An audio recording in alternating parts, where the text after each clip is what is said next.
Hey, just a quick video at Starry Farm to show you all the things that I've been doing to keep myself busy this summer. I began the summer by fixing a rotten floor and beam under the barn here. And when that was done, I put in this extra double wide door to help keep the snow from accumulating here and rotting out the floor. So there's some new floorboards. You can't really tell because they're so filthy now. And over here, to deal with watering animals in the winter, I put in a dry sink.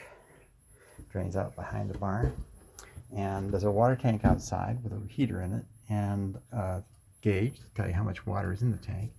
And a button you can press that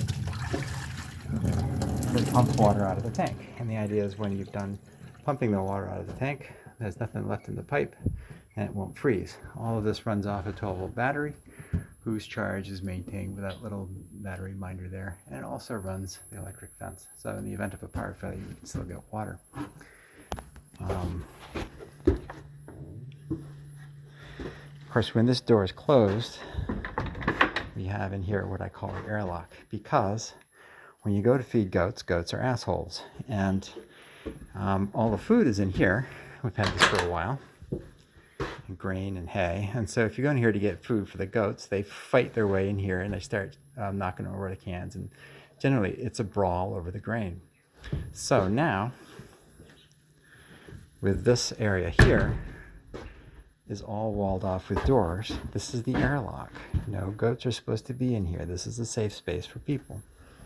There is a door over here. You can go out into the barn, and this right hand side, this opens up as well, although normally we wouldn't want to do that.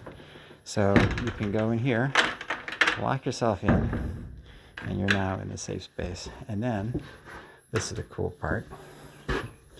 I added this feeder here so that when you go in here in the winter to get hay, the animals, you dump the hay in the hopper here, and you don't have to fight the hay past the goats. You just dump it in the hopper here and they start eating.